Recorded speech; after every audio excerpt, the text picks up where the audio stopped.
I'm probably going to be okay with 4 to 5 feet so I can actually get the thing built. Versus if I'm trying to build a skyscraper, maybe it's smarter to dig a little deeper.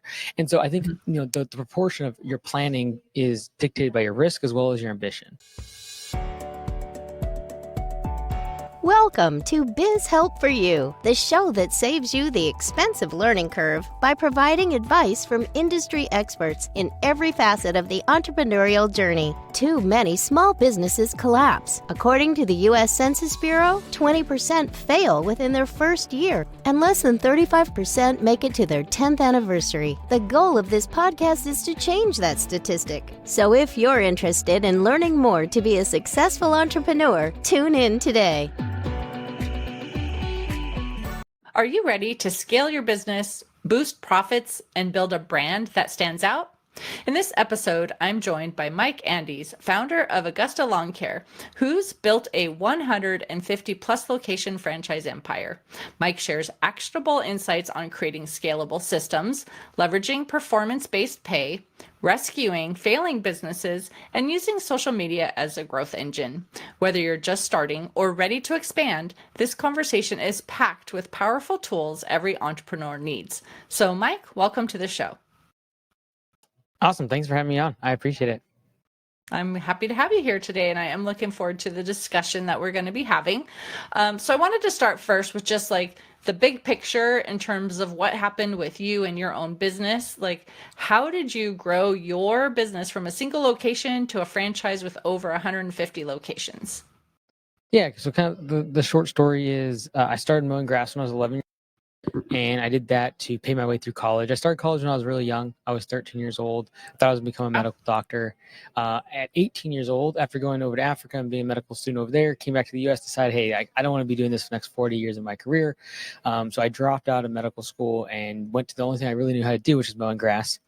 And I did it decently. We grew to almost $1 million in revenue, but it didn't have any systems and procedures. I was working 80 hours plus a week, not making a lot of profit, and doing a whole bunch of different types of services and custom work. And so what ended up happening is I actually got in a workplace accident where I was on a job site and got caught in the PTO of a dump truck. That's the thing that spins underneath the dump truck. And so ended up being in the hospital on that recovery for a couple of weeks, realized that my business had no systems. It was dependent on me being there 100% of the time. I was literally on the hospital bed, video chatting and FaceTiming with my crew so they could do the next job. And so just realizing that wasn't going to scale, wasn't going to allow me to be able to meet my goals. And so really just rebuilding the business, using pay for performance, a lot of other systems inside the business to make sure I didn't have to be on the job site was really the evolution over the next few years. The business became really profitable. And then I'm like, hey, look, I'm going to start sharing the story. So I started landscapebusinesscourse.com. That's a free resource for people. And then ended up franchising because people don't listen to what you talk about until you actually have skin in the game with them. So now we have 178 locations across the world, and they're all Augusta Lawn Care, and use those same systems to be more successful in their business. Nice. I think it's so true too. A lot of people start businesses because maybe they had a hobby, or, when COVID hit, they couldn't work and they needed income. So they started a company. And they didn't know all the things that they should be doing. They're just like, I need to generate revenue. And so they just started, right? And so I think there are a lot of entrepreneurs in the position where you were, where we don't have systems. We don't have anything in place really to prevent me from working all the time and being the person that everything has to come to. So I would love for you maybe to talk about, how did you even figure out where to begin to start creating those systems and trying to get yourself really out of being that person, where your staff could also be in there and making decisions and taking over parts of the business so that you didn't have to do it all? Yeah, I'll kind of go through what I did, and then I'll go through kind of like now how I would tell someone to do it. So how I did it was I just made a list of all the stuff I was doing every day. Everything from opening up the gate in the morning to logging into the computer system to answering voicemail. I just made a list of all that stuff. And for a lot of owners, especially in a small business, that could be 50, 60, 70 things. And I just started asking myself, like, okay, so like let's assume that I actually got killed in that accident. Who would have picked this up and how would they have done it? So whether it be using screen recordings or creating a folder that's organized of all the stuff I do and here's how to do it. And then once you do that, you start to realize like, oh, I can hand some of these things off. And this is a $20 an hour task when I could be focused on a $50 an hour task. So that's like the low hanging fruit. I would say now looking back, how I would tell people to kind of like categorize things is like once you make those 60 or 70 things, ask yourself, like, put it on a quadrant. And I like to think of it as like, how do I create systems in my business? Everyone's like, how do I create systems? How do I make it less about me and more about just like system centric? I read the E-Myth, let's go. I like to think of it as like a quadrant. And that is like, I can either do simple things or complex things. I can either do standardized things or I can do custom things. So I want to be simplified and I want to do standardized, which is they're easy and I do it the same way every single time. And so if you come with that framework, you start cutting out really complex services or really complex scripts or really difficult things that are hard to train employees. And you make sure that if it is complex, that you standardize it. Like you do it the same way every time. So we still did like paver patios and retaining walls, but we only used 2 different types of blocks. And that was the only 2 types that we would install. And by doing that, I was able to create a system. So within 1 day, someone could be very efficient at installing those pavers or that brick wall versus having hundreds, if not thousands of options and colors and variations and different brands that could take years to master. I can standardize even a complex service. But in the perfect world, I have a simple and standardized way of answering the phone, answering an email, doing a sales call, doing invoicing. And that's really the system, the lens I look through at creating systems is I want simplified and standardized. I want to avoid custom and I want to avoid complex. And that's sort of the lens I look through. Mm-hmm.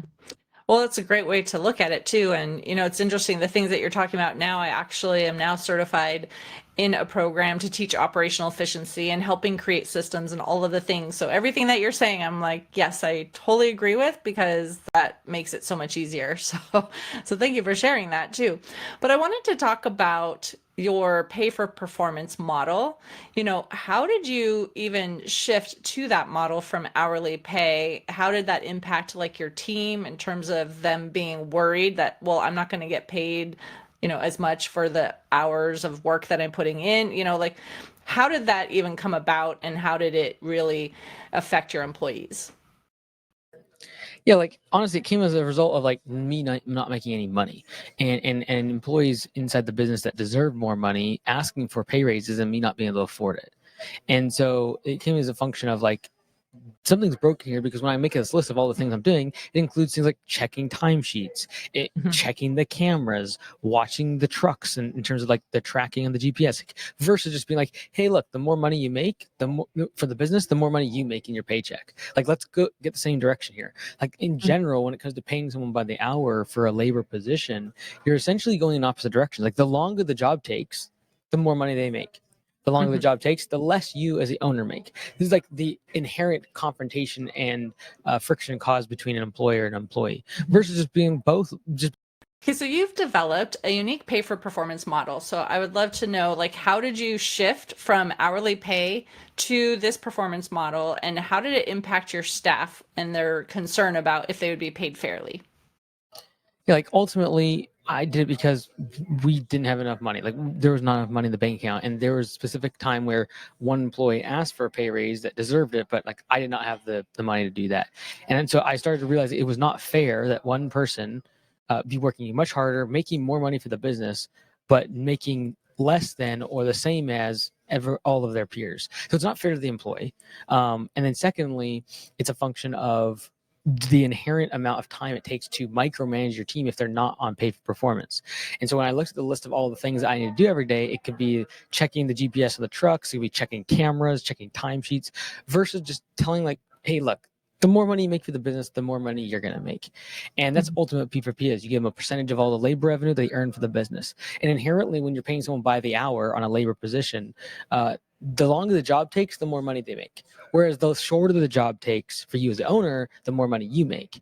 And so that's the inherent for friction, because we're going in opposite directions versus just being like, hey, the goal is to get the job done as quickly as possible to a high standard and quality the customer's satisfied with, and then we're both happy. We both make more money. And so that should be the North Star, not making the job go super fast, because then the customer's down, there's downside there, but then also not dragging it out to where there's no money to be made. And so that's sort of the happy balance with P4P. Well, and some people who are listening might think like, that sounds great. Yeah, I totally get the concept. Like the more time they're spending on something, the less profitable we are. And so it makes sense to do pay for performance. Yet, we have labor laws that we have to pay attention to or supposed to do? Like some states pay vacation based on how many hours are worked. So how do you manage that part of it when maybe there are some compliance issues that you have to deal with, and that is based on hourly versus the pay for performance? Yeah, we still track hours because workers' compensation is based on that. Overtime is based upon that. We still honor all overtime laws. When we do our compensation, how we say that, let's just say, hey, you're $25 an hour. That's your base pay. In other words, we will never touch that. You cannot make less than that. And if you have time and a half over your overtime, you're going to get 30, what is it, 37.50. So that is locked and loaded. You cannot touch that. We never touch that. But you can make more than that if you are producing enough for the business. And so we're constantly tracking base pay plus overtime versus the P for P, what we pay for performance, which is we give them a percentage of the labor revenue. So it could be 20%, 30%, 35% of the labor revenue they earn for themselves. At the end of the paycheck, they just get the higher of the two. And so it's simply, there's no downside because for the team member below base pay, it will never be taken away. But anything above base pay, in addition to like their P for P being higher, that is a bonus. And that bonus can be taken away for things like damage cases, or you could tie it to showing up on time. You can kind of tie it to whatever you want, as long as it's in writing and is compliant in that regard. But we never touch overtime. We never touch, we still track every single hour that someone's clocked in. Right. That makes perfect sense too. So you're just giving them that standard, this is what you're going to make no matter what. But then depending on how efficient you are, how successful, the project is, then you'll get a percentage of that.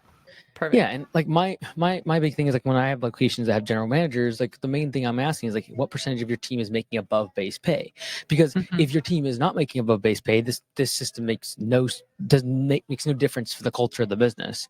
And so, but if someone can make $1,000 extra on a paycheck, trust me, they will hustle and they will move fast, and they will make sure that B players and slow people that they're working with get flushed out of the system as fast as possible, because it affects their paycheck. And so instead of you micromanaging, instead of you wondering where people are at, instead of you wondering why they're on their phone, you just like, look, if you want to work faster and harder, go for it. If you don't, you're either going to make less money or eventually get flushed out of the system, because high performers don't want to work with you. Right. So earlier we were talking too about systems, and I would love for you maybe to talk about what do you feel the systems or processes that every small business are that they should have in place before they even start thinking about any type of growth. Yeah, like it's difficult to say someone before they grow they should have X, Y, and Z, in my opinion, because it comes down to your level of risk and your level of tolerance for chaos. Like growth creates chaos, and so yes, in the perfect world, if I'm trying to build a building, I have a perfect foundation. Everything's do I dig down 300 feet to build a one-story house? Maybe not, but like, would it be more sturdy? Yes, but like, I'm probably going to be okay with 4 to 5 feet, so I can actually get the thing built. Versus if I'm trying to build a skyscraper, maybe it's smarter to dig a little deeper. And so I think the proportion of your planning is dictated by your risk as well as your ambition. So if you're trying to build a massive building, you probably need to go dig deeper. You need to have more legal things in place. You need to have more accounting in place. You need to have more systems and processes before you even start the building. Otherwise, it'll eventually topple over. The other side of the coin is there are people that focus so much on the foundation they never actually build anything, and they constantly are in this phase of like, I'm trying to get plan, I'm trying to get this LLC set up. It's like, well, why don't you just go get a customer and make some money, and like then we'll go dot the I's and cross the T's later on. So I think there's a balance that kind of comes down to what are you willing to risk, because inherently growth is going to create chaos, and what level of pain you are willing to endure kind of comes down to your risk tolerance. So in the intro, I also mentioned that you have helped failing businesses as well. So I would love to hear from your perspective too. What are the most common mistakes that put businesses in danger, and what should business owners do as soon as they notice some red flags? Yeah, like so we have the turnaround show. I travel out each week and we do a YouTube video where basically we visit a company that's failing and hopefully try to turn them around. So we call it the turnaround show. And I would say that some of the commonalities are, first and foremost, businesses that are not charging enough. it's an easy fix. Everyone knows they should raise their prices. But assuming that you're doing good service, assuming your customers are happy, assuming you do respond to people and communicate quickly, most home service businesses specifically can raise their prices by 20 to 30% and lose very few customers. And by doing that, double or triple their profits. Like, that's the easiest lever. Price is a huge lever, assuming you have a good product and you actually take care of your customers and actually care about them and care about your employees, and you don't have a massive churn at the employee or customer level. The second thing would be, as the business grows in scale, it's usually a leadership problem. And so it trickles down from the insecurities or the deficiencies of the entrepreneur, and that then is reflected in the numbers vicariously through the employees, or poor marketing, or poor branding, or poor ad strategy. All these other things are just downstream effects of like poor leadership. So I think many times, to get to 500,000 annual revenue, most of the time, a founder needs to be really good at sales, and then after that, they need to be a really good leader. And so, kind of depending on the size of the business, many times that's like the first thing I'm attacking. If you're 100,000, like, you just need to sell more. You need to go, put on your shoes and knock on people's doors and talk to people and do Facebook groups and go put out flyers. You just got to go promote. After that, now you're starting to work through other people and their labor and their time. Then it becomes a game of leadership. Mm-hmm. Well, I know, and you were talking about raising your prices, and I know there's concern. There's a lot that's been going on in the economy recently too, and there's some fear that, well, if I raise my prices, customers are already dealing with, price increases across the board. So I'm concerned that I could lose customers because I'm raising my prices. So do you have tips about that? I know you've already said have a great product, have great customer service, but assuming all that is in place, if they're going to present this increase, especially if it's just an ongoing client, do you have tips on how they can present that so the customer sees the value still of the service and sees that, yes, there is a price increase. Maybe I'm not happy about it, but I'm willing to stay. Yeah, like, no one's happy about a price increase, right? So it's a function of, if you're really concerned, you're going to probably do it in a more rollout fashion. So if you have 300 customers, maybe do 50 customers. And if one of them leaves, okay, that's 2%. All right, I'm pretty confident I can roll out this across 300 and we'll be okay. I would say the second thing is especially if you're in a supply constrained business. In other words, I only can serve so many customers. Let's say my limit is 300 customers, and if I go above that, I'm going to have to work overtime. My crew's going to have to work overtime. I'm going to have to buy more trucks and equipment, for example. Assuming you have some sort of supply constraint, like, let's just call it 300 customers in some sort of scenario, I actually want to raise prices when I need to lose customers because I've hit capacity. So when you hit capacity, you're like, I can't serve anyone else without buying more trucks or hiring more people, like getting more equipment or doing investment in capital expenditures. Well, that's a great time to raise prices because you actually need people to leave. And so we've had it many times where owners inside of Augusta, they'll raise prices by 25% because they're at capacity. And guess what? No one leaves. And they're like, oh, snap, we should really have raised it by double that because we need people to leave. Otherwise, we have to turn away new customers. And I think it's ludicrous for an owner to turn away new leads that are willing to pay a higher price for the exchange for customers that are staying, but they're taking up time and your space and your capacity. So, like, do yourself a service, make more money, attract better clients, and then cut the ones that are causing you most pain. Because when you raise prices, yes, you're going to lose some customers. All the ones that cause you all your pressure and pain and trouble now. And so there's very, very few times where someone has raised prices and then regret it later on. Right. And actually, while you were talking about that, it reminded me of an interview I recently did where the person was talking about raising his prices and they more than doubled their price. And they did lose customers, but they found that the customers that left, it was 40% of their problems, right? And they said when those customers left, like, the service calls and things that they had to do diminished significantly. So it is true. Sometimes we're afraid, to raise those prices because we're afraid of what's going to happen, who we're going to lose. But you're right. In the long run, a lot of the times, the ones who do go away don't really value everything we're doing anyway, and are the ones that take up more of our resources, but pay less for it too. So that's great insight. Let's see. Okay. So I wanted to ask about franchises. So obviously you've built this franchise, and having a brand that people trust is something that takes time and effort and all of that too. So, do you have a formula that you use to create your franchise? And how can you share that maybe with others who are potentially interested in creating a franchise, or maybe they have one, but it's very small and they want to be able to build that? Yeah, like in order to have a franchise, you got to have a huge value discrepancy between what you offer a franchisee and what they could do on their own. And I unfortunately, because it's so easy to just throw together legal documents, pay someone 100 grand, and get a franchise disclosure document, operating agreement, and a franchise agreement together legally, yes, you are now eligible to be a franchisor.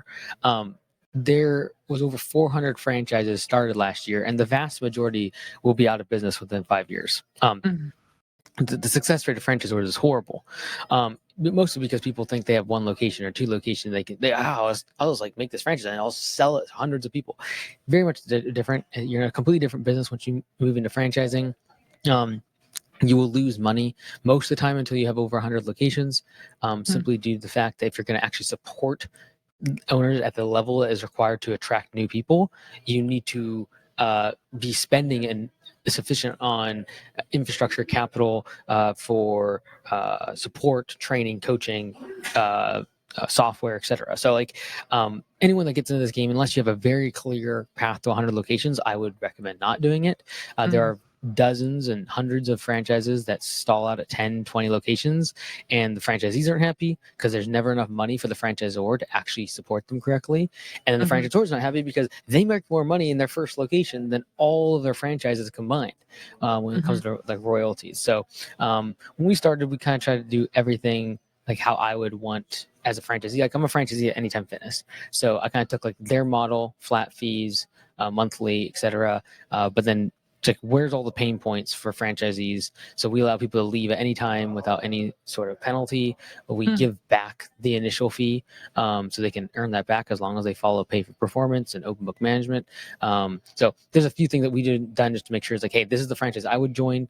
And I would just like anyone that's thinking about it is like, what are the pain points? How do I solve those better than anyone else for a cost lower than they can do it themselves? And then make the value discrepancy so large in terms of risk. So like we allow people to literally leave at any time without any fee. It's unheard of. And so do something like that, because otherwise someone, especially in an industry like ours where it's low barrier to entry, they can just go do it themselves.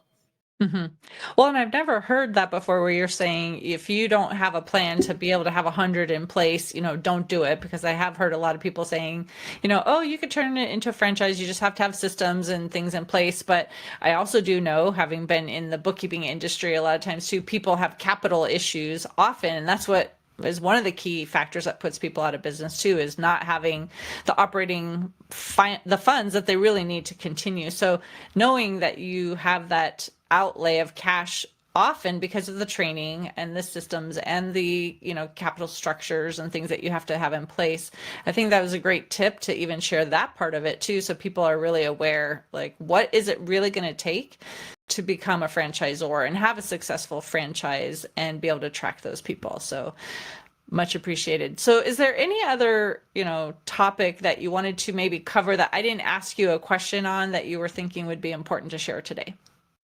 No, I think that was excellent. Thank you so much. Well, I definitely enjoyed this conversation, and we are getting close to the end of the time we have together anyway. So I do want to ask, do you have an offer that you would like to extend to our listeners? And if someone wants to touch base with you, how can they reach you? Oh yeah, if you go to mikeandys.com, all my courses are free, so just check those out. If specifically in home services, there's a lot in there for you. But even in general, I took everything I learned in my MBA, my master's in business, and made it into like a course for entrepreneurs. So again, that's all free. Just mikeandys.com, you can check it out. Perfect. Well, thank you, Mike, for being a guest on my show and talking about these different topics for entrepreneurs to really consider when they're operating a business. I think it's a lot of great information that you shared. I know we probably could have talked for so much longer, but I appreciate you taking the time to have this chat with me today. Absolutely. Thanks so much, Candy. And to the listener, if you enjoyed today's topic and you want to hear additional information, you can find access to exclusive content in the show notes. Thank you for tuning in today. Would you please share this episode with those you know and leave a review on your favorite platform?